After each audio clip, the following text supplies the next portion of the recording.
आप भारत के किसी भी राज्य से हों, चाहे आप यूपी से हों, बिहार से हों, राजस्थान, उत्तराखंड, आसाम, गुजरात या किसी भी राज्य से हों, आपके राज्य में आंगनवाड़ी चलता ही होगा।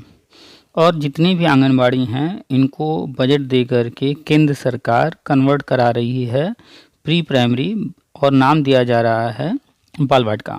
तो प्री प्राइमरी में कन्वर्ट करा रहे हैं और यहाँ पर 3 नई कक्षाएं प्ले, एलकेजी, यूकेजी ये स्टार्ट किए जा रहे हैं। और ये बहुत से राज्यों में शुरू हो चुका है और बहुत से राज्यों में भी बाकी है, होना सभी राज्यों में है।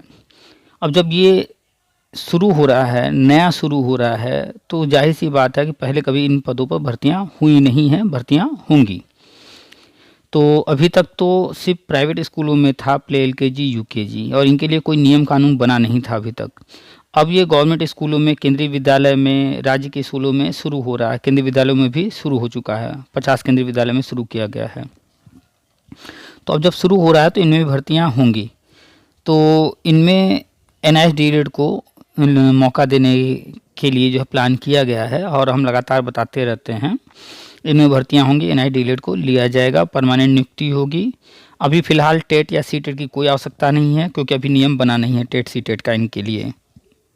तो जितने भी NISDLED वाले हैं वो प्री प्राइमरी टीचर के लिए जो है अपना मन बना करके तैयारी शुरू कर दें। भर्तियां आएंगी, लगातार आएंगी, हर राज्य में भर्ती होगी। यूपी की बात कर लें तो यहाँ पर 1,87,000 आंगनवाड़ी हैं, 3 नई कक्षाएं शुरू हो रही हैं, धीरे धीरे इनको कन्वर्ट किया जा रहा है प्री प्राइमरी बाल वाटिका में। तो आप 1,87,000 जब आंगनवाड़ियों में 3-3 पद नए सृजित होंगे तो आप काउंट कर लीजिए कितने पद हो गए। और यूपी में लगभग 3 लाख के आसपास जो है NISDLED वाले हैं। तो 1,87,000 को जो आप 3 से मल्टीप्लाई करेंगे राउंड फिगर में, 5-6 लाख के आसपास जाएगा। और यूपी में NISDLED 3 लाख के आसपास। अब कितने पद आएंगे, कितने कब कब आएंगे, ये भविष्य बताएगा। यूपी के अंदर ऐसे ही सभी राज्यों में है सेम कंडीशन। आप अपने यहाँ देख लीजिए कितने आंगनबाड़ी हैं। बिहार में सुनते हैं 95,000 के आसपास है। खैर, तो यूपी के अंदर एक भर्ती आने वाली, जिसकी चर्चा लगातार बहुत तेज़ी से हो रही थी, शासनादेश जारी भी हुआ था, ECC एजुकेटर। ये पहली बार भर्ती इस तरह की सुनने में आई, देखने को मिली कि ऐसे आने वाली है। अभी तक आई नहीं है, सिर्फ शासनादेश जारी हुआ है। उस शासनादेश में जो योग्यता रखी गई थी उसमें NISDLED का नाम नहीं था, जिस पर विवाद हुआ, और अभी वो पेंडिंग है मैटर।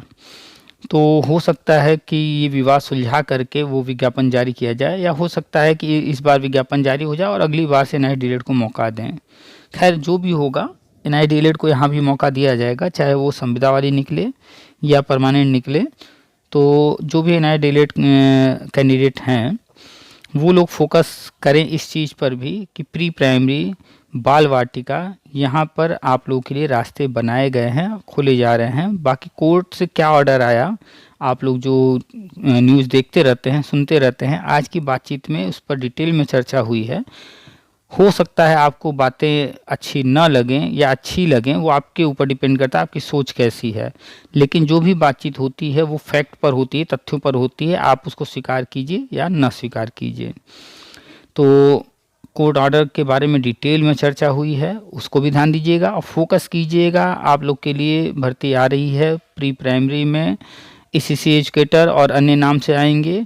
बाल वाटिका, प्री प्राइमरी, आंगनबाड़ी, इनमें भर्तियां होंगी। ट्रेन टीचर की होगी और आप ट्रेंड हैं तो आपको नियुक्ति मिलेगी। 18 महीने कोर्स चूँकि आपने किया है और ये मान्यता प्राप्त है, वैलिड है, इसलिए आप लोग को प्राथमिकता दी जाएगी। तो चलिए सुनाते हैं आपको पूरी बातचीत, और कमर कस लीजिए। एक पद हासिल करने के लिए वेतन अच्छा रहेगा। संविदा पर 10,000 के आसपास मान करके चलिए, और परमानेंट जब भर्ती होगी तो 25,000 के आसपास या 30,000 के आसपास मान करके चलिए। तो लमसम बातचीत, क्योंकि अभी कभी हुआ नहीं है, जब होगा तो ही सामने आएगा कौन सा ग्रेड पे दे रहे हैं, क्या दे रहे हैं। तो पूरी बातचीत को बड़े ध्यान से सुनिएगा। और आप लोग कोर्ट ऑर्डर अपनी आंख से नहीं पढ़ते हैं, तो 2 चीज़ें आपको हमेशा ध्यान देकर के अपनी आंख से पढ़ना है, किसी और की बातों पर भरोसा नहीं करना है। कोई भी कोर्ट ऑर्डर आया है तो उस ऑर्डर को पढ़ना है, न सिर्फ उस ऑर्डर को पढ़ना है बल्कि उससे रिलेटेड और भी कोई ऑर्डर आ रहे हैं, कोई रिव्यू वगैरह, उसको भी पढ़ना है।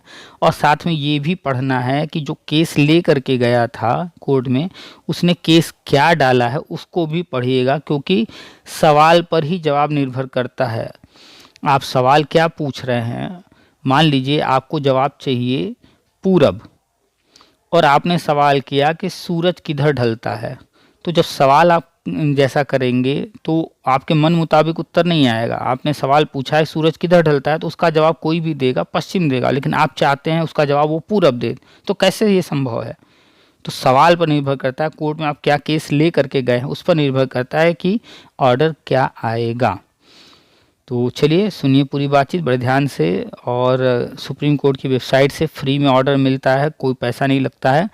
आपके हाथ में मोबाइल है, उस पर जो है गूगल खोलिए, सुप्रीम कोर्ट की वेबसाइट खोलिए, वहाँ पर जो है जिस डेट में ऑर्डर आया है उस डेट में चले जाइए, वकील का नाम या केस करने वाले का नाम डाल करके आप ऑर्डर पढ़ लीजिए, अपने साथियों से मांग लीजिए, पढ़िए ज़रूर, क्योंकि आप जब तक पढ़ेंगे नहीं तब तक सच्चाई से वाकिफ़ नहीं होंगे। अखबार में जो आप पढ़ते हैं या अन्य कहीं से सुनते हैं वो पूरी सच्चाई नहीं होती है, इसलिए अपनी आंखों से ज़रूर पढ़ा कीजिए।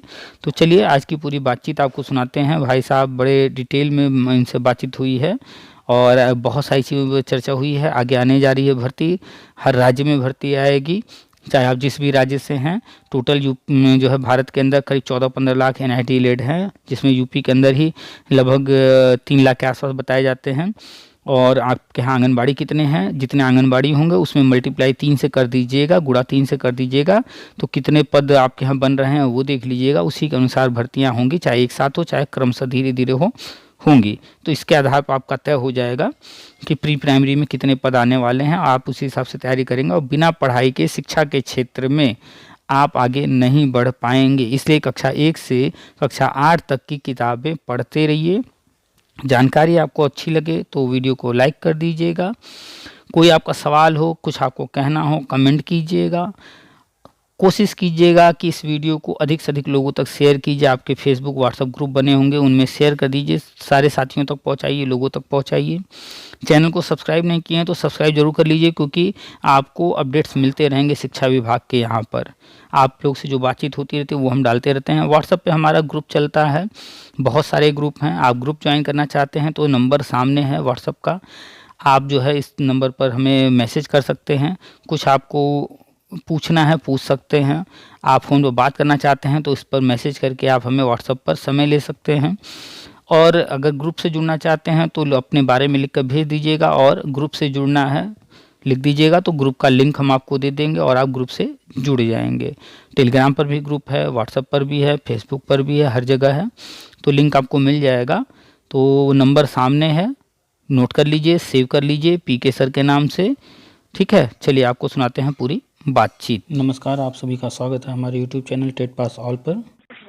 हेलो। हाँ, कौन? हाँ सर जी, महेंद्र कुमार मौर्य बोल रहे हैं सर जी, नमस्कार। हाँ नमस्कार। हाँ सर जी, हम NIS से DLED किए हैं। अच्छा, कुछ उम्मीद है सर? क्या चीज़ का उम्मीद? जैसे कि अभी कुछ दिन पहले वो हो रहा था ना, सुप्रीम कोर्ट से ऑर्डर आ गया, प्राइमरी में वैलिड हो गया। हाँ, इसी सिलसिले में एक हमारे आदमी तो थे, कहने लगे हो गया वैलिड, तैयारी कीजिए। हमका तैयारी तो हो रही है। तो आपने वो जो कोर्ट से ऑर्डर आया है वो कोर्ट का ऑर्डर अपनी आंख से देखकर पढ़ा है? नहीं, अपने आँख से नहीं पढ़े हैं, पेपर की कटिंग दिखा रहे थे, पेपर में निकला है। अच्छा, हाँ। आप कोई घटना बता रहे हैं? हाँ बताइए सर। 2-4 महीना या 6 महीना हुआ, एक मंत्री जी कहीं कार्यक्रम करने गए थे। हाँ हाँ। अखबार में न्यूज भी आया था। तो जब मंत्री जी वहां से निकलने लगे हाँ तो उस समय वहां पर भगदड़ मच गई थोड़ी सी, हाँ और मंत्री जी अपने गाड़ी में बैठे और हाँ। चले गए। बस बात इतनी सी थी। अच्छा। अब 4-5 अखबार वालों का उसी दिन हम न्यूज पढ़े। एक अखबार वाले ने छापा, मंत्री जी की गाड़ी निकली, भगदड़ मच गई। हाँ। दूसरे ने छापा, भगदड़ मच गई, मंत्री जी की गाड़ी निकल गई। दोनों का अर्थ एक ही है कि अलग अलग है? अलग अलग है सर। बात तो दोनों वही कह रहे हैं ना, हाँ लेकिन अर्थ अलग हो गया ना। हाँ हाँ, एक में कहा जा रहा है कि मंत्री जी जो जा रहे थे उस वक्त भगदड़ मच गई, और दूसरा कह रहा भगदड़ मच गई इसलिए मंत्री जी चले गए। दोनों में ये हाँ अर्थ निकल जा रहा है, दोनों का अलग अलग। तो बात वही कही जाती है, लेकिन अर्थ अलग हो जाते हैं शब्द बदलने से। तो हाँ सर अखबार जी। वाले जो छाप रहे हैं वो बिल्कुल सही छाप रहे हैं, लेकिन वो जो हाँ अर्थ निकल रहा है वो अर्थ सही नहीं है। आपने कोर्ट ऑर्डर नहीं पढ़ा है। हम बार बार इस पर 2-3 वीडियो कई लोगों से बात हुई, हमने डाला भी है। हाँ हेलो। सर जी, तो बताइए। हाँ, तो एक चीज ये ध्यान दीजिए कि जैसे आपके क्षेत्र में कोई न कोई स्कूल खुला होगा, छोटा बड़ा कोई भी। हाँ तो हाँ। जो स्कूल खुलता है तो ऐसा तो नहीं ना कि कोई भी खोल सकता है, उसके लिए भी मान्यता न- लेना पड़ता है। हाँ सर जी। हाँ, अब मान लीजिए कोई स्कूल कॉलेज आपके क्षेत्र में खुल गया और उसने जो है जहाँ से मान्यता लेना होता है वो मान्यता लेकर पढ़ाई करा दिया। हाँ सर तो जी। मान्यता लेकर के पढ़ाई कराया है तो उस स्कूल कॉलेज से जो भी पढ़ करके निकलेगा उसका डिग्री वो मान्य रहेगा, वैलिड रहेगा, है ना। हाँ अच्छा, अब उस डिग्री को लेकर के जो भी पढ़ाई उसने किया है, मान लीजिए उसने जो है पढ़ाई किया है, वहां से बीएड किया है, ठीक। जी जी जी। और मान लीजिए जो है भर्ती निकली है कि जो है पुलिस भर्ती। हाँ मान लीजिए कोई भर्ती निकली है कहीं पर डॉक्टर की भर्ती। जी सर जी। अब वहां पर वो फॉर्म भरने जाए और कहे कि हमारा डिग्री मान्य है, तो क्या वो डॉक्टर की भर्ती में मान्य है? नहीं सर जी। नहीं, बीएड किया है और डॉक्टर की भर्ती है। तो बीएड की डिग्री तो डॉक्टर के लिए नहीं ना चाहिए, वहां के लिए जो है दूसरी डिग्री है ना। हाँ अब अगर वहां पर जब भर्ती में जाए और वो कहे कि नहीं तुम्हारा डिग्री मान्य नहीं है, तो क्या वो लड़का जाकर के अपने कॉलेज वाले से लड़ेगा कि मेरी डिग्री तुम कैसी दिए हो, फर्जी है? क्या उसकी डिग्री सच में फर्जी है? नहीं। नहीं। उसकी डिग्री जो है जिस कॉलेज से किया है उसने मान्यता ले करके पढ़ाया, उसकी डिग्री पूरी तरह से मान्य है, वैलिड है। लेकिन नहीं वो सर जिस जी। भर्ती में जा रहा है वो गलत जगह जा रहा है, क्योंकि उस भर्ती के लिए वो डिग्री मान्य नहीं है। नहीं सर जी, जिस भर्ती के लिए आप पढ़ाई करेंगे उसी के लिए उसी की तो तरफ आप जाएंगे। तो बात समझे कि नहीं समझे। तो हाँ कोई पढ़ाई करता है, जहां से पढ़ाई किया वो संस्था जो है सही है या नहीं, वहां से मान्यता उसको मिली है कि नहीं, वैलिड है कि नहीं, वो एक अलग चीज है। और जी। आप किसी भर्ती में जाना चाहते हैं, उस भर्ती के नियम कानून जो हैं वहां पर वो चीज वैलिड है या नहीं, वो अलग चीज है। दोनों बात समझ में आ गई कि नहीं आ गई बात। हाँ आ गई। हाँ, अब आते हैं मूल मुद्दे पर, एनआईएस डीएलएड। हाँ तो सर जो जी। ये जो डीएलएड है इसको करवाया है एनआईओएस ने। हाँ हाँ।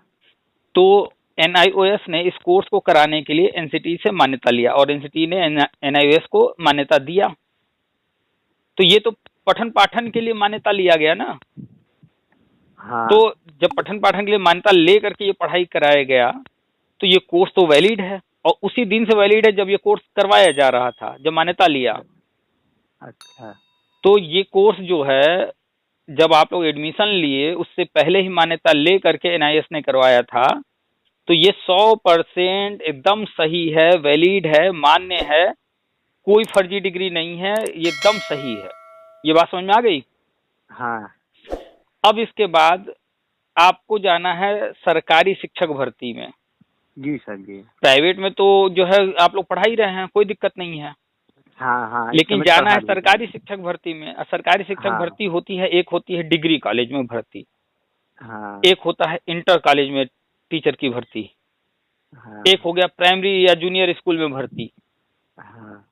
अब अगर कोई जो है प्राइमरी के स्कूल की योग्यता रखता है, वो कहे कि जो है हमको डिग्री कॉलेज का प्रोफेसर बनना है, तो नहीं ना होगा, उसके लिए तो नेट मांगता है। हाँ सर जी। और अगर कोई नेट पास कर चुका है, डिग्री कॉलेज के लिए एलिजिबल है, और वो आकर के प्राइमरी की भर्ती में कहे भैया हम तो नेट पास किए, हमको प्राइमरी में लो, तो ये भी गड़बड़ है। ये भी संभव नहीं है। यानी कि आपने एनआईएस रिलेट किया है, एनआईएस के पास मान्यता था, उसने करा दिया, वो वहां तक एकदम सही है। अब आप एनआईएस डिलीट करने के बाद किसी न किसी शिक्षक भर्ती में जाना चाहते हैं। जी सर, हम लोग केवल प्राइमरी में ही मांग कर रहे हाँ, हैं। एक मिनट, बात को पहले समझिए जो समझा रहे हैं। तो हाँ अब आप जो बताइए। है या तो प्राइमरी में जाएंगे, या तो जूनियर में जाएंगे, या तो टीजीटी में, या तो पीजीटी में, या तो डिग्री कॉलेज में, यही है शिक्षा के क्षेत्र में। हाँ और इसी में अलग अलग नियम बने हुए हैं। जी सर जी। डिग्री कॉलेज के लिए बना है कि भैया यूजीसी वाला नेट पास करके आना पड़ेगा। हाँ इंटर कॉलेज के लिए बना हुआ है कि आपको मास्टर डिग्री आपने किया है तो जो है पीजीटी का परीक्षा पास करना पड़ेगा। जी सर। टीजीटी के लिए बना है कि आप बीएड किए हों और उसके बाद टीजीटी का परीक्षा का फॉर्म भरेंगे, उसको पास करना पड़ेगा। हाँ सर ये तो बात सही कहें आप। जूनियर के लिए बना है कि बीएड या डीएलएड किए हों और टेट हाँ पास हो, उसके बाद भर्ती आएगी, आप आवेदन करेंगे। और ऐसे ही प्राइमरी के लिए है कि आपने बीएड या डीएलएड किया हो या इस तरह का कोई कोर्स और आप टेट पास हों और फिर आप उसके बाद जब भर्ती आएगी तो आप उसमें शामिल होंगे। इतनी बात समझ में आ गई? हाँ हाँ। अच्छा, अब इसका मतलब है कि आपको टेट भी पास करना पड़ेगा। जी सर। तो टेट वाला परीक्षा, कौन सा टेट परीक्षा कौन दे सकता है कौन नहीं? टेट टेट तो सर हमारा क्लियर है। रुक तो जाइए, पूरी बात तो सुन लीजिए। हाँ टेट का परीक्षा कौन सा टेट कौन दे सकता है या कौन सा टेट जो है किसके लिए है, ये बात एनसीटी बताता है। हाँ सर जी। प्राइमरी की भर्ती में कौन शामिल होगा कौन नहीं शामिल होगा ये एनसीटी बताता है। जी सर। जूनियर की भर्ती में कौन शामिल होगा कौन नहीं ये एनसीटी बताता है। टीजीटी के लिए पीजीटी के लिए ये सारे रूल रेगुलेशन कुछ एनसीटी बताता है, कुछ यूजीसी बताता है। डिग्री कॉलेज के लिए यूजीसी बताता है। हाँ सर जी। सबके पास अलग अलग पावर दिए गए हैं, सबको कुछ न कुछ नियम कानून बनाए गए हैं और वो बताएगा कि किस भर्ती में कौन शामिल हो सकता है और उसके लिए वो नियम बनाकर जारी करता है। जी और सर। उसके नियम जारी करने के बाद उस नियम के अनुसार भर्ती होती है। ठीक है, इतनी बात समझ में आई? हाँ सर जी। तो प्राइमरी शिक्षक भर्ती में शामिल होने के लिए 2018 में एनसीटी ने एक नया नियम बनाया और गजट जारी किया 2018 में। जी सर जी। उसमें उन्होंने बताया कि बीएड वाले भी प्राइमरी में लिए जाएंगे, एनसीटी ने कहा। हाँ तो जब एनसीटी ने नियम बना के गजट जारी कर दिया तो बीएड वाले लिए जा रहे थे। फिर उसमें दिक्कत हुआ, सुप्रीम कोर्ट ने उस ऑर्डर जो गजट था उसको रद्द कर दिया ऑर्डर करके, तो अब बीएड वाले नहीं लिए जा रहे हैं। जी सर। और फिर से एनसीटी कोई गजट जारी कर देगी तो फिर से बीएड वाले लिए जाने लगेंगे। इतनी बात समझ आई? आप तो कह रहे थे कि गजट आने वाला है। सुन तो लीजिए पूरी बात। फिर से एनसीटी गजट जारी कर देगा तो बीएड वाले फिर से लिए जाने लगेंगे कि नहीं लिए जाने लगेंगे? हाँ। यानी कि ये कौन तय कर रहा है कि किसको लेना है किसको नहीं लेना है? एनसीटी। लेकिन अगर उसके काम में कहीं दिक्कत आ गई है तब उसमें सुप्रीम कोर्ट खोद विनोद करेगा, रोकेगा। बात समझ में आई? हाँ हाँ। यानी कि नियम बनाएगा कौन? एनसीटी ही बनाएगा, सुप्रीम कोर्ट नहीं बनाएगा। सुप्रीम कोर्ट सिर्फ देखेगा कि नियम जो बना है वो सही तरीके से बना है या नहीं, और अगर बन गया है तो उसका सही पालन हो रहा है कि नहीं हो रहा है। जी सर जी। सुप्रीम कोर्ट बस यही करता है, सुप्रीम कोर्ट नियम नहीं बनाता। तो जो आपके एनआई डीएलएड को लेकर के लोग गए थे तो 2023 में ऑर्डर दिया सुप्रीम कोर्ट ने कि एनसीटी ने ऐसा कोई नियम नहीं बनाया है, इस वजह से प्राइमरी शिक्षक भर्ती में या प्राइमरी के टेट सी टेट में जो भी लोग शामिल होना चाहते हैं वो उसके लिए एनसीटी का रूल नहीं बना है, इसलिए एलिजिबल नहीं है। और जहां कहीं भर्ती में लिए गए हैं या जहां कहीं टेट सी टेट पास किए हैं वो सब इनवैलिड है। ये सुप्रीम कोर्ट का ऑर्डर है। हाँ कुछ लोगों को, आपके जो मंडली के हैं एनआई डीएलएड वाले कुछ नेता लोग हैं, हाँ। हाँ तो वो इस ऑर्डर को लेकर के फिर से सुप्रीम कोर्ट के पास गए कि भैया ये हम पुनर्विचार डाल रहे हैं, आप एक बार फिर से इस पर विचार कीजिए। तो फिर जब विचार करने के लिए डाला गया तो कुछ महीने बाद उसका भी ऑर्डर आया, सुप्रीम कोर्ट ने सेम वही बात रिपीट कर दिया। लेकिन इस बार उन्होंने एक चीज नया कहा कि ये ऑर्डर उन लोगों पर लागू नहीं होगा जो 2009 में आरटी एक्ट आया और उसके पहले जो है शिक्षक भर्ती में शामिल थे या एनआई डीएलएड कराने जब ये कोर्स कराया जा रहा था वो ऑलरेडी सरकारी शिक्षक थे, जी सर। उनके लिए कहा कि छूट रहेगा। तो ये जो ऑर्डर आया था उसको फिर से कुछ लोग फिर चले गए। तो इस बार कोर्ट ने कहा, आप पढ़िएगा कोर्ट ऑर्डर, कोर्ट ने कहा भैया ये हमारे पास पहले आ चुका है, हम इस पर कोर्ट ऑर्डर अपना जो है फाइनल जजमेंट दे चुके हैं और फिर पुनर्विचार के लिए आया था, फिर हमने जजमेंट दे दिया है, इस बार हम इस पर फिर से विचार करने के मूड में बिल्कुल नहीं है। ये बात लिखा हुआ है कोर्ट ऑर्डर में। हाँ कहिए तो हम आपको पढ़ करके सुना दें। क्या लिखा है उस चलिए। कोर्ट ऑर्डर में, शब्द हाँ उसके क्या लिखे हुए हैं। हाँ हम आपको उस कोर्ट ऑर्डर का एक एक शब्द जो है पढ़ करके, एक एक लाइन, एक एक शब्द और उसका अर्थ समझा सकते हैं। आप बड़े ध्यान से उसको सुनेंगे, समझेंगे तो आपको सब बता समझ में दीजिए सर, आएगा। बता दीजिए। बता दे रहे हैं, आपको खोल ले रहे हैं और उसका एक एक लाइन हम आपको पढ़ करके सुना दे रहे हैं। हाँ तो जब सुन लेंगे आप तब तो क्लियर हो जाएगा ना। बता रहे हैं आपको, बता दीजिए सर। 1 मिनट खोल लें, क्योंकि अब मोबाइल में खोजना पड़ेगा ना, ये काफ़ी पुरानी बात हो गई, तो काफ़ी दिन हो गए हैं, पीछे होगा, खोजना होगा। ऑर्डर ऑर्डर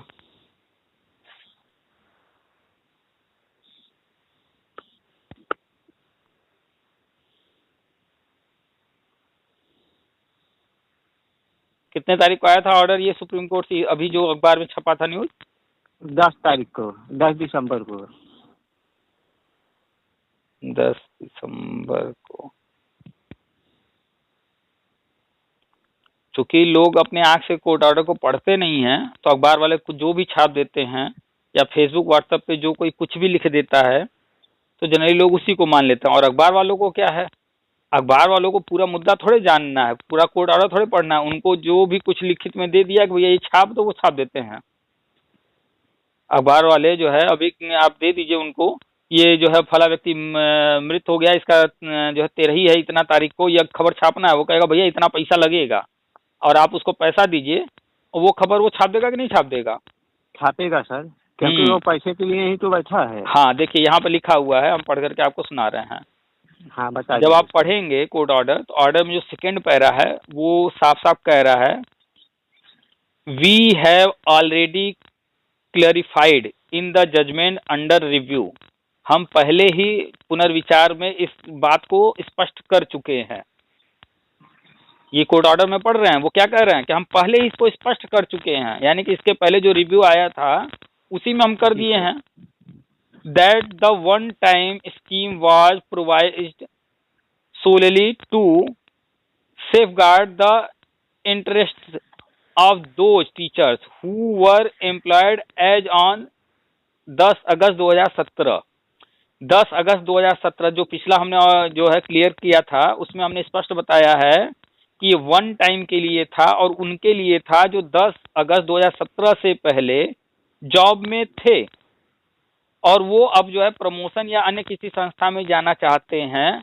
तो उनके लिए ये जो सुप्रीम कोर्ट ने 2023 में ऑर्डर दिया है, उनके लिए नहीं है, उनका जो है वो मान्य माना जाएगा। तो बताइए, प्रमोशन जो है प्राइवेट स्कूलों में होता है क्या? नहीं सर। प्राइवेट वाले तो आपको कल चाहेंगे निकाल देंगे बाहर। जी।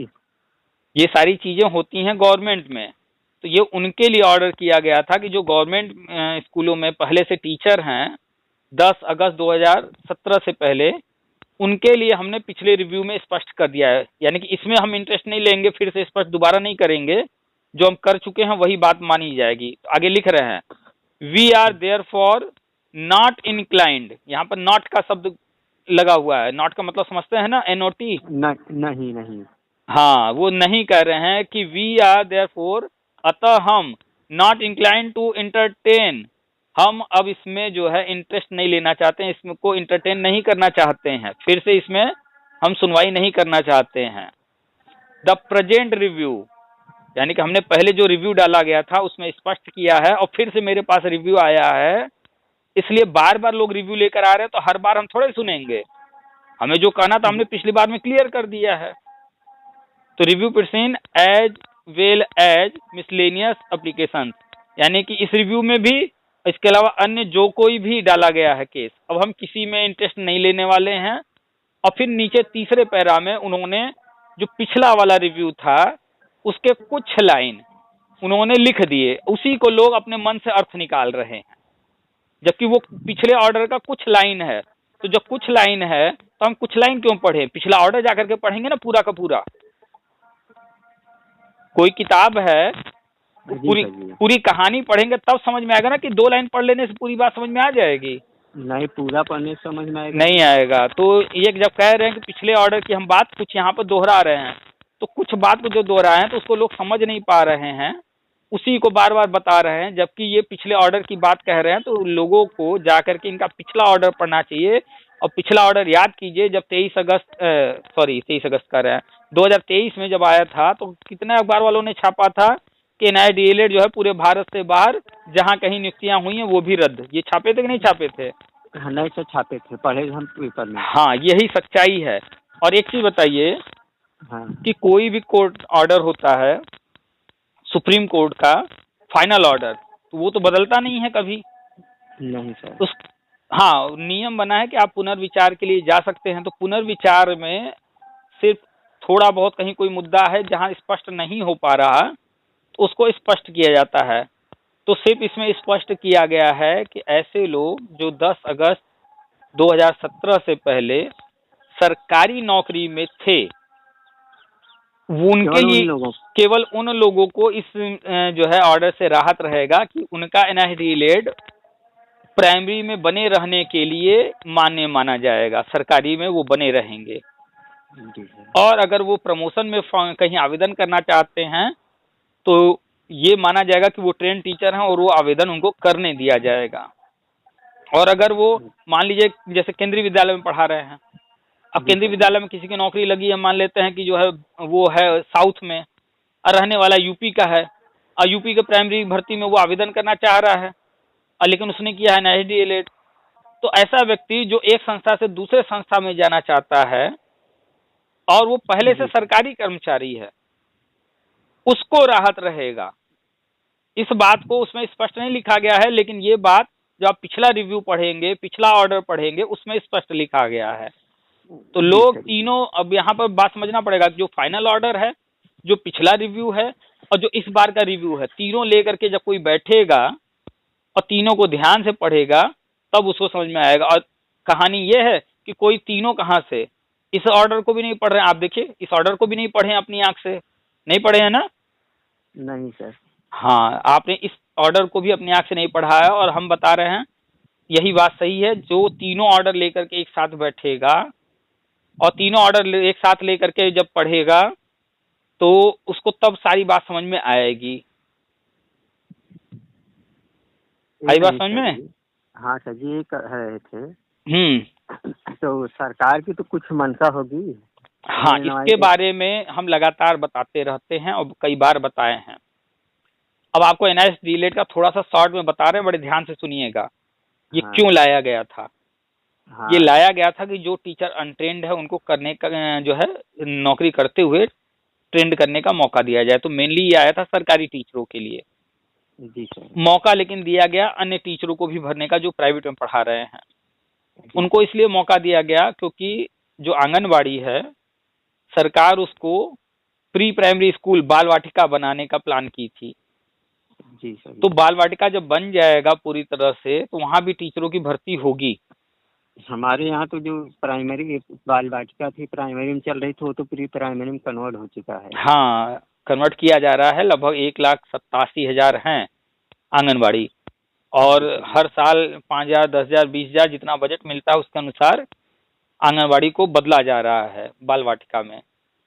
तो जब इसमें भर्ती होने लगेगी, उस भर्ती में एनआईए डीएलएड को भी लिया जाएगा। अभी एक भर्ती आई भी थी ईसीसी एजुकेटर आंगनबाड़ी के लिए, लेकिन उसमें एनआईए डीएलएड को मौका नहीं दिया गया, नहीं, इसी पर विवाद हो गया।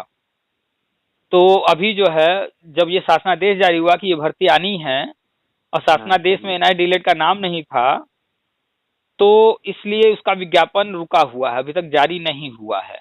हाँ, ये अभी तक तो विज्ञापन नहीं आया। हाँ, सिर्फ शासनादेश जारी हुआ है, विज्ञापन नहीं आया। उसमें मांगा गया था एनटीटी, हाँ, और गृह विज्ञान से जो 3 वर्ष किया रहेगा इसके लिए।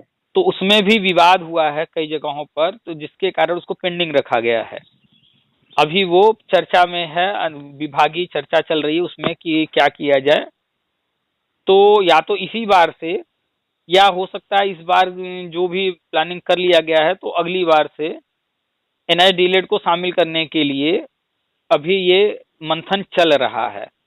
जी सर। तो एनआईए डीएलएड को जो भी प्री प्राइमरी से संबंधित चीजें आएंगी उसी में लिया जाएगा, और जो लोग टेट या सीटेट प्राइमरी का, जूनियर का जो भी पास किए हैं एनआईडी डीलेड वाले, हाँ चूंकि एनसीटी ने अभी तक कोई गजट नहीं जारी किया है, इसलिए वो भी टेट सीटेट जो भी पास हैं उसकी कोई वैल्यू नहीं है।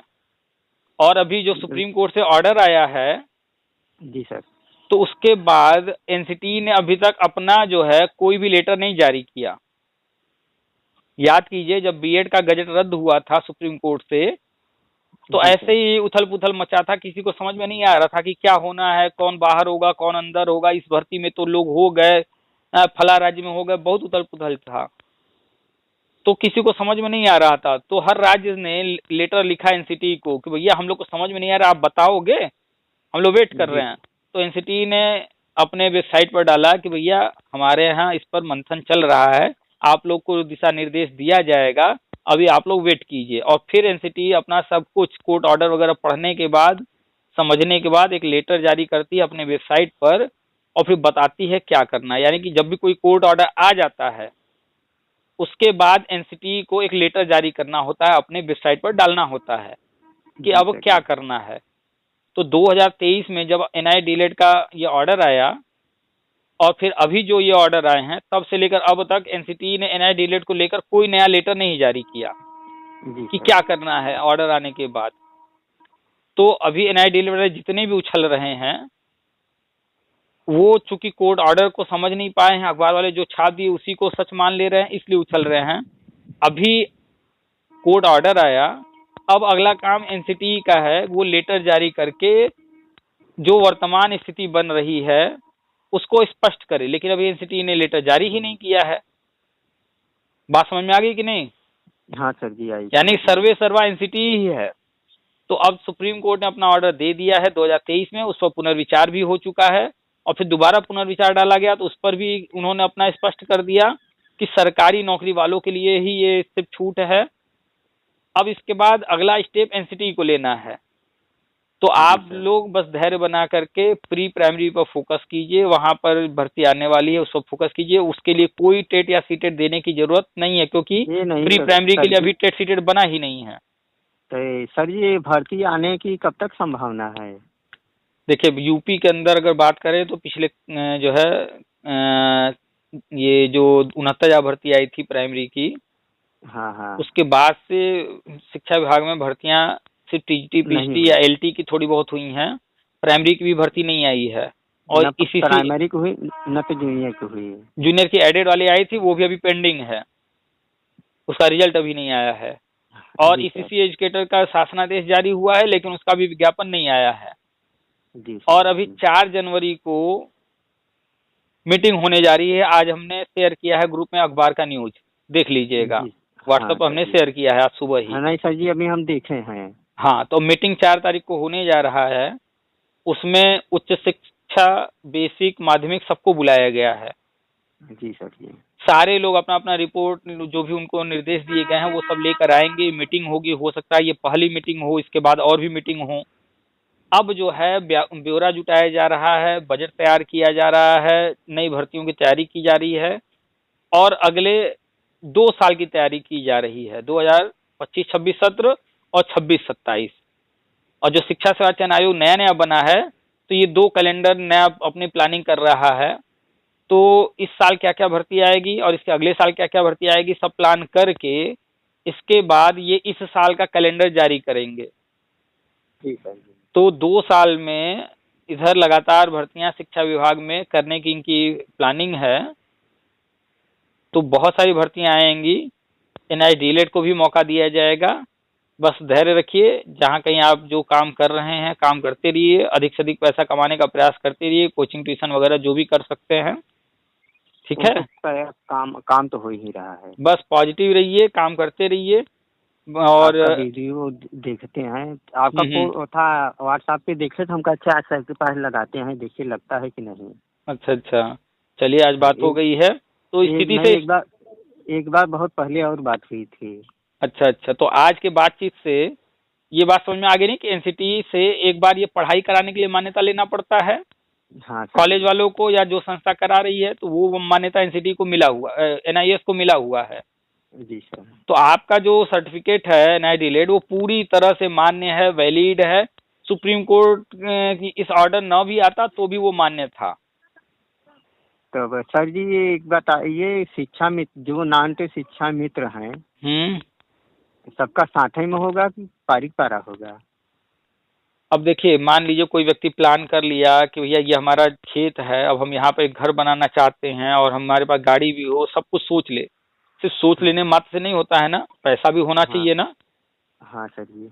जैसे आप कमा रहे हैं, आपकी कमाई है, उसी कमाई में घर के लोगों का खाना पीना, दवाई, बच्चे हैं तो उनके जो है दूध वगैरह व्यवस्था करना, उनकी पढ़ाई की व्यवस्था करना, घर में बड़े बुजुर्ग हैं तो उनके देखभाल के लिए उनका जो दवाई वगैरह है या कोई बीमारी किसी को आ गई तो हर चीज देखना होता है ना उसी में। जी सर। ऐसे ही जो भी, चाहे यूपी सरकार हो, चाहे बिहार सरकार हो, चाहे असम की हो, चाहे भारत की हो, चाहे अमेरिका की हो, पाकिस्तान की हो, कोई भी सरकार कोई भी काम जो भी वो करते हैं, ऐसा नहीं है कि हम अपने मन का नोट छाप करके कर लेंगे, ऐसा नहीं होता है। उनके पास भी कमाई होती है, वो हमसे आपसे तरह तरह के माध्यमों से टैक्स वगैरह लेते हैं और उससे पैसा जो आता है उसी से वो काम करते हैं। सर जी टैक्स तो बच्चा अगर पेट में है वो भी देकर बाहर तभी आता है। क्या चीज क्या चीज? बच्चा जैसे अगर पेट में है, हाँ हाँ। बिना टैक्स दिए वो बाहर नहीं आता। चलिए चाहिए तो मैं बता दूँ आपको। भाई, समझ गए आपकी बात को। अगर सुई दवाई कर रहे हैं तो आप किसके उसमें भी लिए कर टैक्स दे रहे रहे हैं? हैं, हर जगह बच्चे टैक्स के दे रहे लिए हैं। ये नहीं तो बच्चे के लिए ही तो दे रहे हैं। हाँ हाँ। तो जब बच्चा स्वस्थ रहेगा तभी ना वो आएगा बाहर। तो कुल मिला करके देखिए, सरकार की जो आमदनी है तो उसके साथ साथ खर्चे भी हैं। कहीं हाईवे बनाना है, कहीं सड़क बनाना है, तो लोगों को शौचालय देना है, लोगों को घर देना है, राशन देना है, जो भी काम है उनके जितने भी काम हैं, हर विभाग में जो कोई भी आप कर्मचारी हैं सैलरी देना है। कोई भी आप खाद्य पदार्थ लेते हैं उसमें टैक्स सहित पेमेंट होता है। तो जैसे जो भी 5 रुपए का पार्ले ले रहे हैं उसमें भी उसमें टैक्स अलग है। से है ना, अलग हाँ, से कोई कहे 5 पैसा 10 पैसा इसमें टैक्स है तो कोई देगा नहीं देगा, लेकिन सब उसमें जोड़ कर उसमें ले। जोड़ करके है। तो सरकार इसी तरीके से टैक्स लेती है और फिर वही पैसा जो उनके पास जाता है तो फिर उसी से वो लोगों को शौचालय, लोगों को घर, लोगों को राशन, सरकारी अस्पताल में फ्री इलाज और अन्य सुविधाएं देती है। तो जी सर। सरकार को वो सब भी खर्चा चलाना है, सरकार को पूरा विभाग भी चलाना है, व्यवस्था भी देखना है। तो प्लान तो उन्होंने कर लिया है कि 2 साल में हम क्या क्या जी भर्ती करेंगे, उसी के लिए मीटिंग वगैरह कर रहे हैं सारी चीजें। अब जैसा बजट होगा उस बजट के अनुसार अगर पैसा अच्छा खासा बजट बन रहा होगा तो तेजी से चीजें होंगी, और अगर बजट हाँ जो सर। है लिमिटेड होगा तो चीजें थोड़ा धीरे धीरे होंगी, थोड़ा थोड़ा करके होंगी। हाँ समझे बात पर को? ये तो बात सही कहें आप। तो जैसी कमाई होती है उसी के अनुसार ही तो खर्चे करेंगे ना। जी सर। अब किसी की कमाई है महीने का 10,000 8,000, अब वो 10 लाख 15 लाख की गाड़ी तो नहीं खरीद लेगा ना उतने में। नहीं सर जी। हाँ, उसको दिक्कत है आने जाने में तो बहुत करेगा कि भैया चलो जो है बैंक से लोन लेकर मोटरसाइकिल खरीद लेते हैं, धीरे धीरे हम भर देंगे लोन।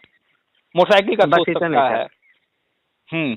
अब फिर अगर किसी की सरकारी नौकरी लग गई, पानी लगा 50,000 1 लाख रुपया महीना, तो वो सोच सकता है कि चलो भैया 4 चक्का गाड़ी खरीद लेते हैं।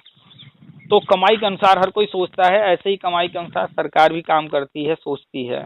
ठीक है जी सर जी। चलिए। तो और जैसे सर जी प्री प्राइमरी की भर्ती होगी तो हम लोगों को बता रहे हैं कि मौका मिलेगा। हाँ, उसके लिए लेकिन भी एनसीटी जो है लेटर जारी करेगी, गजट जारी करेगी, एनसीटी नियम बनाएगी, एनसीटी बताएगी, उसी के अनुसार होगा सब। अभी शिक्षा मित्रों का भी कुछ हुआ नहीं, शिक्षा मित्र भी बेचारे परेशान हैं। शिक्षा मित्र तो जो है जो पढ़ रहे हैं, जो तैयारी कर रहे हैं, जो मेहनत कर रहे हैं, 69,000 में भी हुए हैं, 68,500 में भी हुए हैं। इसके पहले 12,460 हुआ था, उसमें भी हुए हैं। उसके पहले 15,000 16,000 भर्ती हुआ, उसके पहले 72,000 भर्ती हुआ। तो कहीं ना कहीं थोड़े थोड़े शिक्षा मित्र तो होते गए जो मेहनत कर रहे हैं, पढ़ाई कर रहे हैं। और जी जो सर लोग जी। जो है सिर्फ बैठ के वेट कर रहे हैं कि जो सरकार ही करेगी, तो भाई सरकार तो अपना बजट देख करके अपनी चीज़ों को प्लान करेगी। जब वो कुछ नया प्लान करेगी उनके लिए तो होगा। जैसे मान लीजिए कि हर व्यक्ति कमा रहा है, अपना अपना घर बना रहा है, हर कोई बना रहा है, लेकिन कुछ लोगों को जब सरकार ने आवास योजना के तहत पैसा दिया तब उनका घर बना। तो दो तरीके हैं, या तो खुद मेहनत करके कमा लें और घर अपना खुद बना लें। तो ये तो काम आप देख रहे हैं 20 साल से हर कोई कर रहा है। लेकिन ये जो आवास योजना के तहत है, अब आया है स्कीम, तो जो स्कीम के अंतर्गत आ रहे हैं उनको अब उसका लाभ मिल रहा है। तो फिर या तो आप कमा करके खुद से कर लीजिए, यानी आप पढ़ाई करके मेहनत करके खुद से हासिल कर लीजिए, या तो फिर बैठकर इंतजार कीजिए कि जब कभी सरकार कोई चीज प्लान करेगी, आगे बढ़ेगी, तब तक जो है आप फिर जैसे चल रहा है व्यवस्था वैसे चलाते रहिए। चलिए ठीक है सर जी, तो हम यही पूछ रहे थे कि हम लोगों को भी मौका मिलेगा ना। भाई जैसे जैसे प्लानिंग बनेगी वैसे वैसे सामने चीजें आएंगी। जैसे आपके क्षेत्र में किसी न किसी के जो है पास जमीन रहा होगा, घर नहीं, तो पैसा मिला होगा, अब घर बनवा लिया होगा, शौचालय के लिए पैसा मिला, शौचालय बनवाया होगा। जी सर। तो क्या पहले सरकार उनके लिए नहीं सोच रही थी? पहले भी सोच रही थी, उनको राशन वगैरह दे रही थी, लेकिन अब व्यवस्था बना, पैसा आया सरकार के पास, तो घर भी देना चाहिए, शौचालय देना चाहिए। तो लोगों ने आवेदन किया, उसमें से कुछ लोगों को मिला, कुछ को नहीं मिला, फिर से अभी आवेदन लिए जा रहे हैं, फिर लोग फॉर्म भरेंगे, इसमें से फिर कुछ लोगों को मिलेगा। तो सरकार अपने बजट के अनुसार तो प्लान करती रहती है, सोचती रहती है हर किसी के बारे में। जी सर। अब या तो सरकार के सहारे बैठे रहिए, या तो फिर प्रयास करते रहिए, जैसे अन्य लोग नौकरी पा रहे हैं पढ़ाई करके, मेहनत करके, या कहीं प्राइवेट कोचिंग वगैरह या अन्य कोई काम करके पैसा कमा रहे हैं, तो या तो आप उस तरह से अपने मेहनत के अपने दम पर कर लीजिए। दोनों रास्ते खुले हैं। बात समझ आई? हाँ सर जी। तो आप अपना मेहनत करते रहिए, अपना कर्म करते रहिए, अपने मेहनत से जो हासिल कर सकते हैं वो हासिल कीजिए। सरकार जब लेकर के आएगी तो वो तो सबको मौका देगी।